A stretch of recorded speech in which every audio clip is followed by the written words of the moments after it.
The protagonist in this book was a native doctor, and I was like, native doctor. There was a lot of hey, Mogbes. You will start this book thinking that you know what this book is about. You don't know nothing. You don't know nothing. I felt like it just transported me back into time. Beautiful book. Very beautiful book.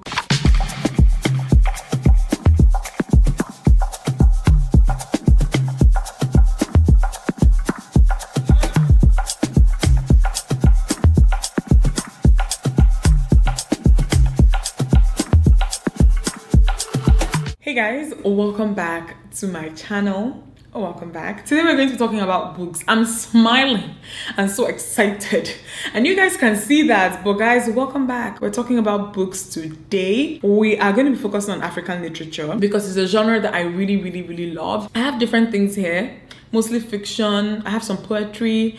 I also have anthologies, just different things that I think that some of you are going to really appreciate, and we're going to get into them. So I'll be sharing with you guys 10 books that, more than 10 actually, but 3 of them fall under one, okay? But 10 books that I think are a good place to start if you are interested in reading. So let's go. So I have 3 books that I would categorize as number 1 on my list. It's a trilogy. A lot of people actually do not know that these books are all part of a trilogy most of the time. They're very popular and they're by Chinua Achebe.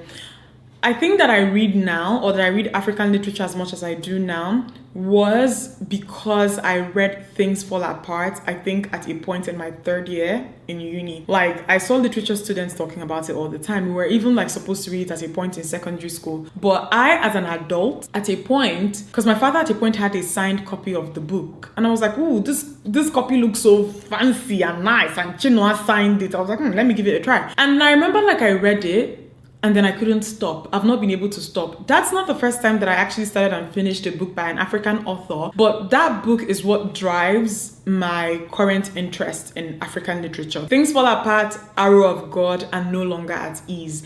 A lot of people do not know that these 3 books, you're supposed to read them in a particular order and that they are all connected, okay? The first book in this trilogy is Things Fall Apart, and Things Fall Apart follows the story of Okonkwo and his life in Umeh, a village called Umeh in Igbo land in the late 1800s, okay? My favorite thing about this book was just the amount of insight it gave into pre-colonial Igbo culture. It was what made me just genuinely interested in actually just researching the Igbo people, researching just Igbo culture and because I feel like what we have now is such a watered down version of even our traditions and the reasons why we do the things that we did. Things Fall Apart was a very beautiful book, and I think it was also Chinua's first work, was it? I don't know. I can't remember clearly, but it gave a lot of insight into pre-colonial Igbo culture, like I said, and it also paints very vivid imagery of what our ancestors' first encounter with the white man was like. So some of the themes you get in this book are colonization, free will. There's a lot here about masculinity. There's a lot about religion as well. Language. So there's a lot of so we say ilu in Igbo, proverbs, where just like the way Igbo people talk, there's a whole technique around it. And there were all these proverbs that I think that I had even grown up hearing that I really did not even know what they meant until I read Things Fall Apart. I don't know. I felt like it just transported me back into time. So that was, and I'm so happy that I read the sets in an order. I don't have a physical copy of Things Fall Apart with me here, but I have Things Fall Apart in my Kindle, okay? Hold on, I'm just trying to open. Oh, please, I don't have money. Better operate the way you're supposed to operate, because I'm not interested in changing anything with this exchange rate. Okay. It's finally working, guys.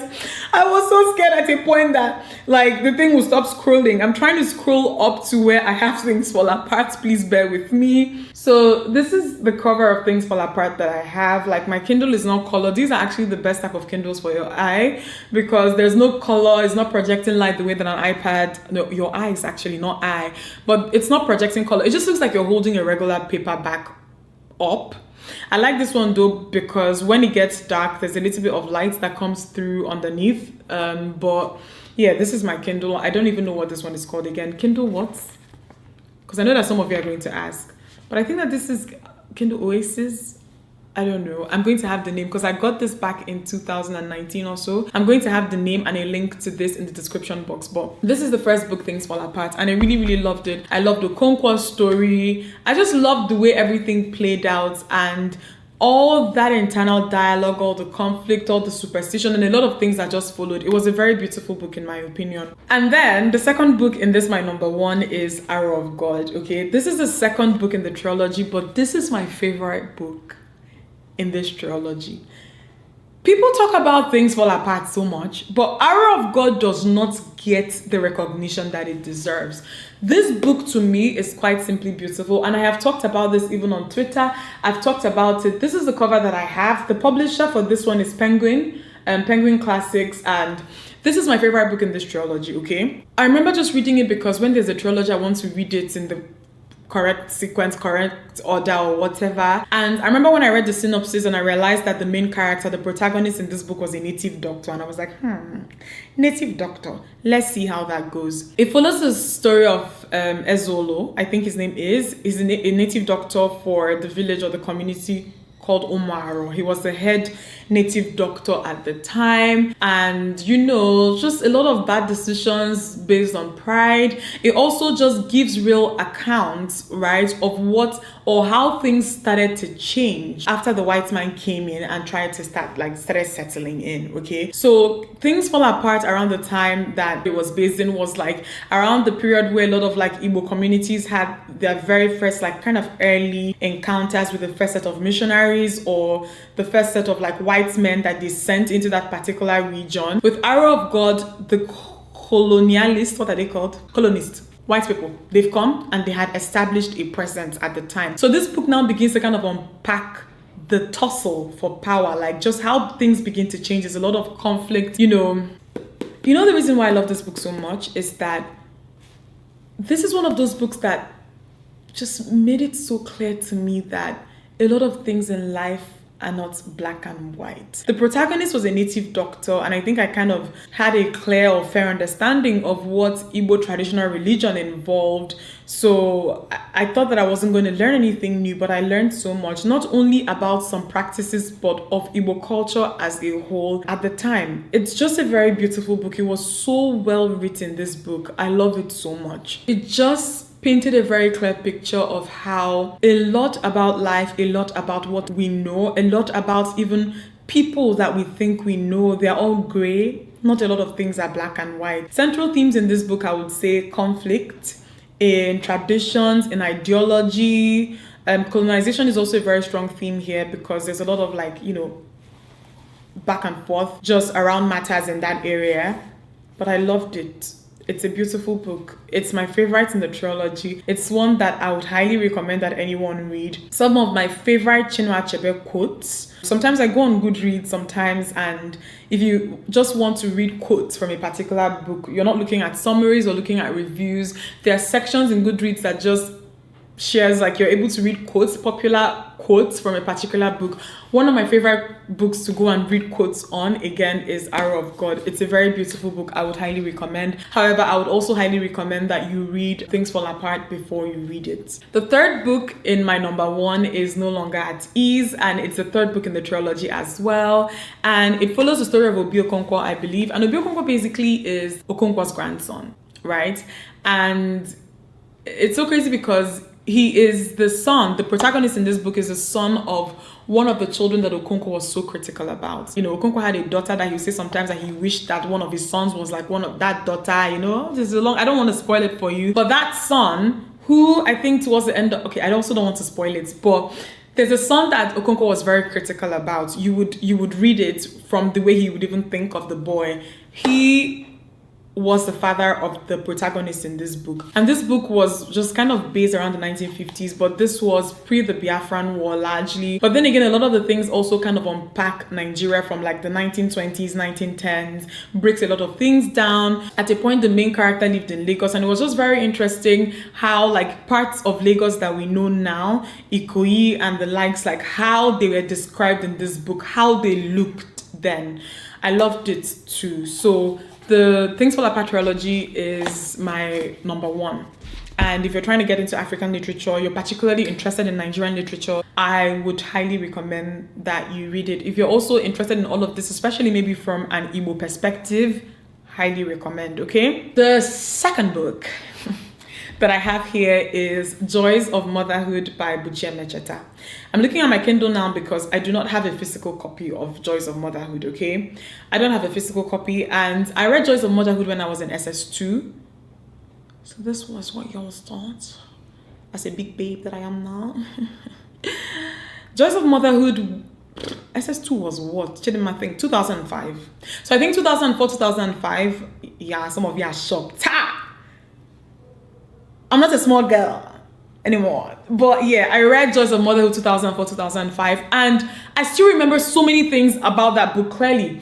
I've told you guys before that in as much as I love reading, I did not do literature in secondary school. In my secondary school, you were asked to choose between, I was an art student, but whether arts or science, you were given, no, actually for art students alone, you were given the option to choose between geography and literature.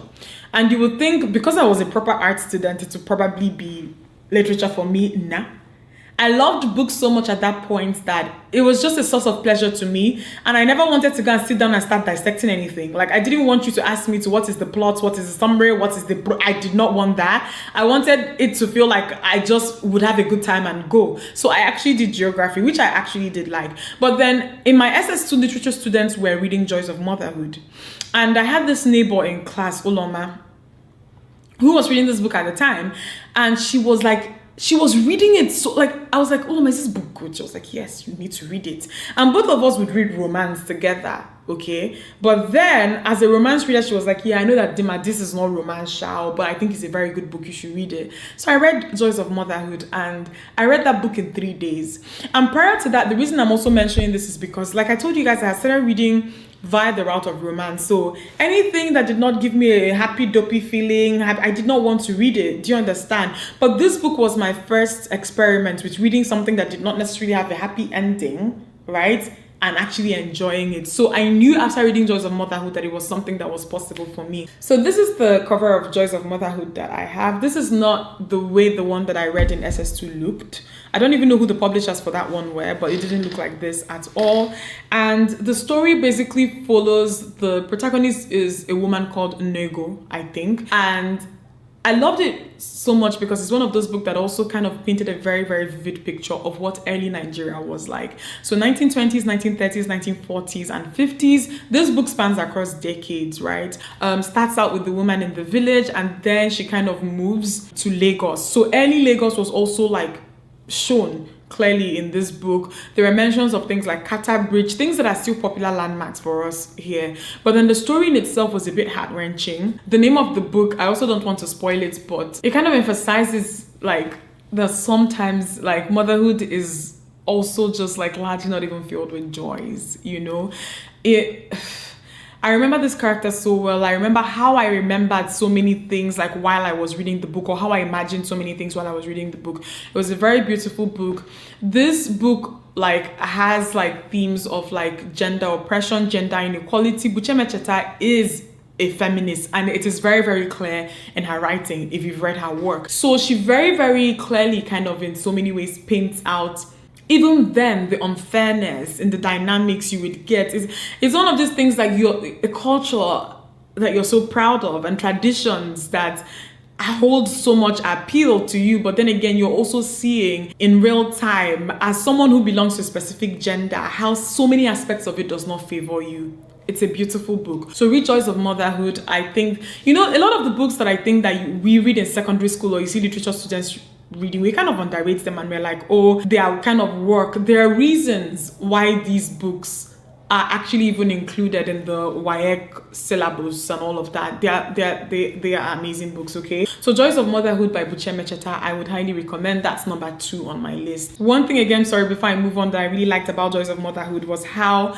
it highlighted how quickly things changed within a span of a few decades due to Western influence. And I feel like every tribe in Nigeria can attest to this, like how things that were acceptable, were the norm, just changed when the white man started running things, to the point that a lot of us who are descendants and who belong to a lot of tribes actually believe that things we know now, it's always been like this, you know. It's not always been like this, you know. I remember like when I heard about how like as an Igbo woman, if your husband dies, you can actually go and marry another woman as a woman and get her to have children for your husband. Like the whole thing is so complex, and there's certain aspects of our culture that we're talking about to be like, that's abomination, insana.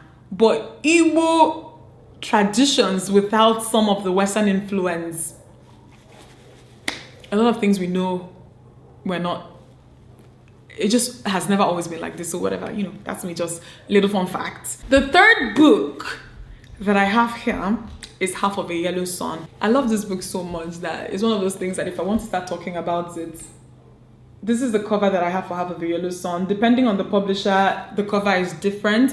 The publishers for this were Farafina, so this is Farafina, right? And the first book I ever read by Chimamanda was actually Purple Hibiscus. And I'm one of those people that sometimes, like, I try to read, like, if I want to read an author's work, I'll maybe start from the first things. And Chimamanda did not have a lot out at the time that I was like, okay, if I'm going to read her work, I might as well start with the first book that she wrote, and that was Purple Hibiscus. And I remember reading it then, and I had this friend who used to read as well, and I remember that I was telling her how much I love Purple Hibiscus, and she was like, if you love Purple Hibiscus, you're going to adore Half of a Yellow Sun. I was like, I don't really know how I think about it. I was stalling at the time because I heard that it had to do with war and dying and death and pain. And in as much as I was curious about the Biafran Civil War, I also did not want a book that would make me cry for 7 days. You know, that type of thing. So I was going to read it eventually, but it was not really high on my list. This book is beautiful. That's really the only way to describe this book. And it also solidified my love for Chimamanda Ngozi Adichie. You know, she wrote this book like she lived through that war. Chimamanda was born years after this war ended, you know. And that's why, like, people just couldn't believe it, just how good this book was when it came out. I also love this book so much to the point where I have not seen the movie adaptation of it, and I refuse to watch it. You know, sometimes when you love something so much, or you love a book so much, that you don't want anything to taint the way you imagined or remember the characters. That's my thing with Half of a Yellow Sun. I'm not ever going to watch that movie adaptation, because when I saw the casting at a point, like, I was like, I'm not really happy with this. There are 5 main characters in this book, right? Odenibo, Ugu, the houseboy, Olanna, who had a twin called Kainene, who was also a main character, and then Richard, who was Kainene's husband. So Denibo was Olanna's husband, and Richard was Kainene's husband at a point, and then there was the houseboy. There are also so many other characters who are very, very interesting. The chapters are largely told from these people's perspectives, right? And go and read this book. I'm even just remembering, because I remember, like, Ugu was such a standout character to me, because I also remember some things that happened at a point where it just shows you how bad war is. Okay, that even the people that you're on their side did really bad things during the war as well.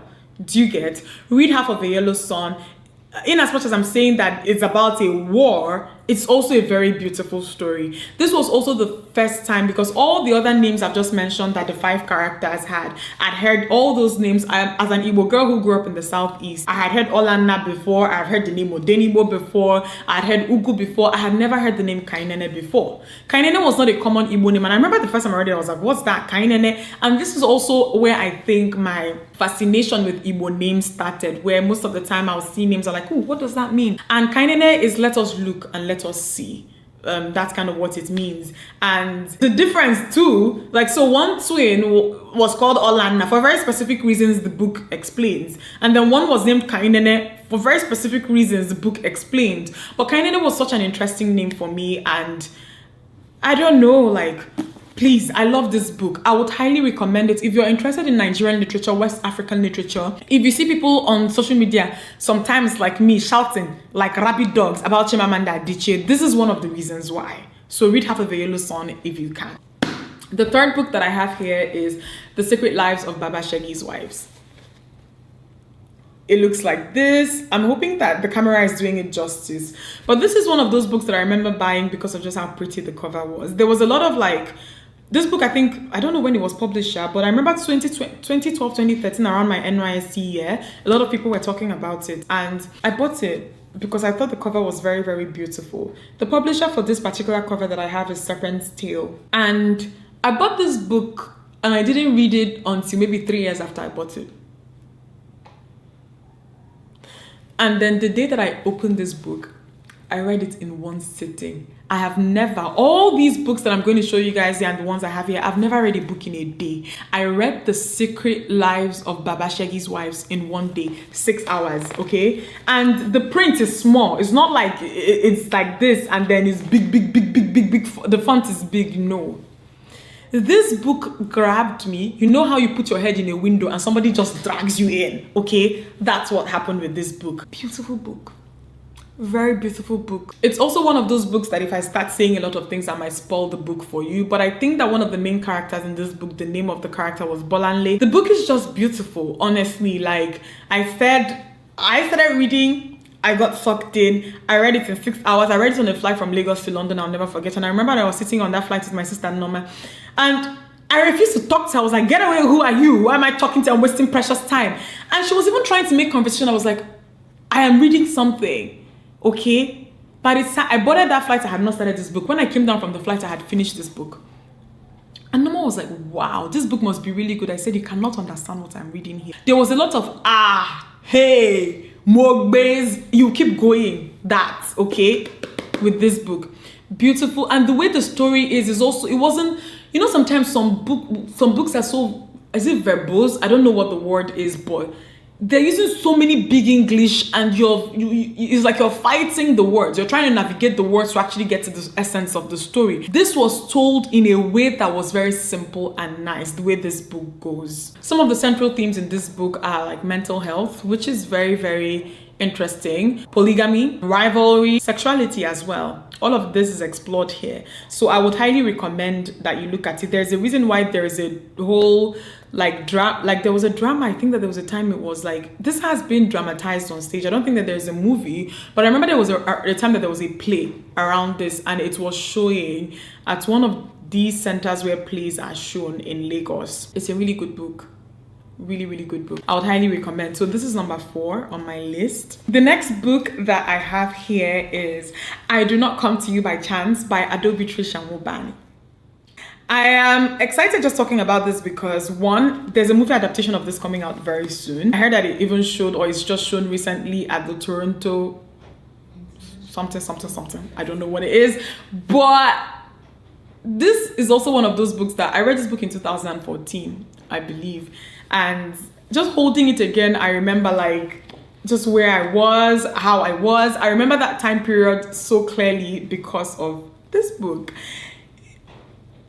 It was a very, very beautiful book. What I loved about this book is that it, in so many ways, demystified something that Nollywood had mystified in the 90s, okay? Also, I just love it because there are also things and figures that you see on the news and you see on media, and you cannot begin to imagine what their lives were like. She did a lot of research before she wrote this book. And there were so many aha moments, even the name of the book, because at a point I was wondering, I do not come to you by chance. What does it mean? And sometimes, like for example, with Half of a Yellow Sun was something that was present in the Biafran flag. So even before you get into the book and you know that the book is about Biafra, you kind of know why the book probably has its name. But I remember at what point in this book I realized why this book was called I Do Not Come to You by Chance. I was like, you know, I just loved it. And it just gives you insights into the early lives of the pioneers of what we know as current day Yahoo, 419, fraudulent people. Like you would hear stories about how people would sell like a bridge to people,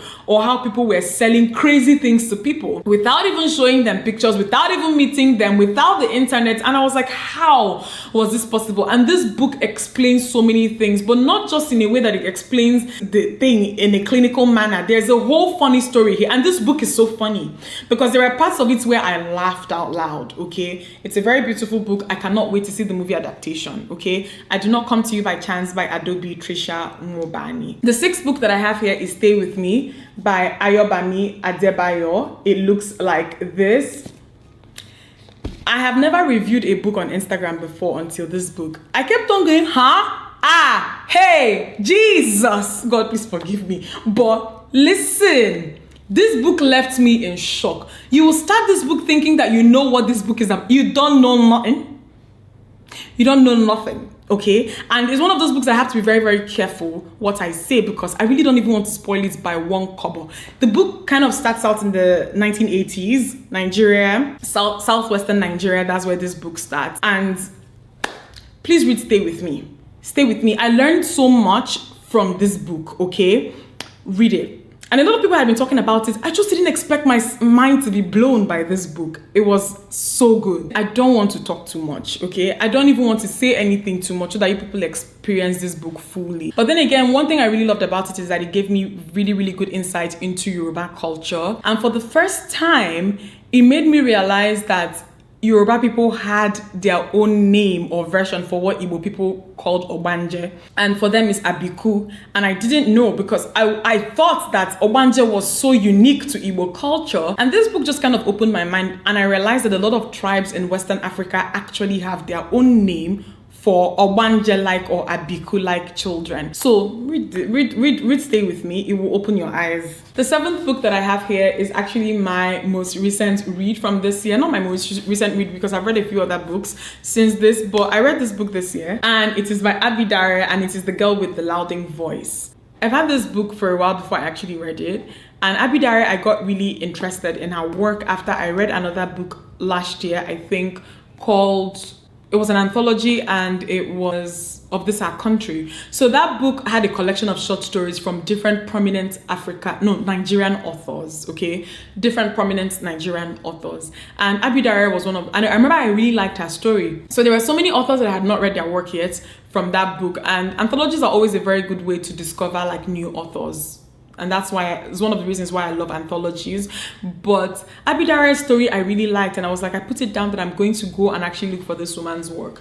And then The Girl with the Louding Voice. And guys, I really loved this book, okay? I really loved it. It was such a beautiful... I know I've said beautiful so many times, but this one was particularly beautiful. This particular cover that I have here is Penguin. I don't want to say too much so that I don't spoil this book as well, but it was heart-wrenching and funny and beautiful and so many things all at once. This is also the first time that a lot of the language, or most of the language in this book, is not language that a regular like English-speaking, English-reading person is used to. Right? So we have like regular English that a lot of us speak here, which is Nigeria's official language. We have Pidgin English, which a lot of people also speak and understand. But there's also, actually, this book made me realize that there's also a version of English that a lot of Nigerians are used to hearing from people who are not necessarily educated sometimes, where it's kind of a mix of broken and regular English. In their own way, they are trying to say things the way they believe they should sound. Like, so sometimes you'll even hear this English in the marketplace and it is not Pidgin. And the language that the protagonist uses to think, to talk, and everything in this book is that type of English. And the book is just so nice. The Girl with the Louding Voice by Abidare is beautiful. The next book that I have here is actually the book that made me fall in love with short stories. And I've told you guys before, like, I also read this book, I think, in 2 days. And I read it in 2 days because I don't know, like, I just didn't have time. But this, I can read a book this big. Like anthologies, I can read anthologies in a day legit. And I don't know what it is, but I just find it easier to read short stories, like a big volume of short stories, than I would like a single book. And The Thing Around Your Neck was the first collection of short stories that I ever read. And this was by Chimamanda. There were so many short stories by her here. Loved it so much. Loved it. Because it's just different stories around different topics. I can't tell you guys what the book is about. But if you've never read short stories before, or you're just genuinely interested in trying, this is a very good place to start. The Thing Around Your Neck is popular for a reason. Number 9 on my list is Love in Color. And this is by Bolu Babalola. I'm currently reading a book by her now, which I'm also enjoying, but not as much as I enjoyed this book. I'm not even going to lie. Love in Color is one of my absolute favorite books of all time. All time. A lot of the stories here, romance. I really cannot wait for Bolu to do more books that kind of are along the lines of some of my favorite stories here. Some of them are historical. Some of them have a very mythical element. This book is so beautiful. If you love romance, you will love it. If you don't love romance, You will love it. It is just beautiful. And it's not even like the stories are just not about African characters. Some of them are in color, so it's just people of color. Asians also, there's a lot of stories here that have like Asian background. So Love in Color is a very beautiful book. I can't spoil it for you guys. It's one of those things, just go read it. But there are more than 6-7 good stories here. The final book that I have here is by Umeh, and it is Questions for Ada. This is poetry. There's barely any text on the pages, and sometimes there is a lot of text, sometimes it's not, and that's how it tends to go with poetry. But I don't think that I have ever used a highlighter as much as I have reading a book as I have with this one. I have so many poems highlighted here. It's just beautiful. I had an entire post on Instagram dedicated. I'm going to have that post linked in the description box to some poems in this book. This is so beautiful. If you're a first daughter, if you're an African daughter, you are going to relate so much to the poems in this book. Very, very beautiful. I used to think that poems are things you sing to. No. Poems are actually a form of literature that are very serious, okay? So, or that is a genre of literature that is very serious, you know? Guys, Questions for Ada by Umeh is a very beautiful book. So, I hope that you guys like this video and enjoy these recommendations that recommendations that I have made. Give the video a thumbs up and subscribe to me if you're not yet subscribed. I will have all these books linked in the description box in case you want to buy them. I would have Amazon links in the description box, okay? Some of you are going to be wondering, where do you buy your books? I buy my books from Amazon largely. In Nigeria here, I buy from Roving Heights or Nook Bookstore. So Nook Bookstore is in Lekki Phase 1 on Admiralty Way. If you live on the Lekki axis, very beautiful bookstore. They have all kinds of books there. Check them out. Roving Heights, I think they're on the mainland for people who are on the mainland, and I think they also have one store on the island. Amazon, irrespective of where you are, you can buy books from there. And if you're not really into hard copies, I like hard copies because I like to build a library, or I'm currently building a library. If you don't like this type of book, just get a Kindle. If your eyes are still chassis, okay, you can read it on your phone. Would not recommend, because those things, they're not good for your eyes. Okay, so get a Kindle if you can afford to. But yeah, that's basically it. I love you guys, and I will see you in my next video. Let me know if you want me to do more of these kind of videos, okay? Love you guys. Mwah.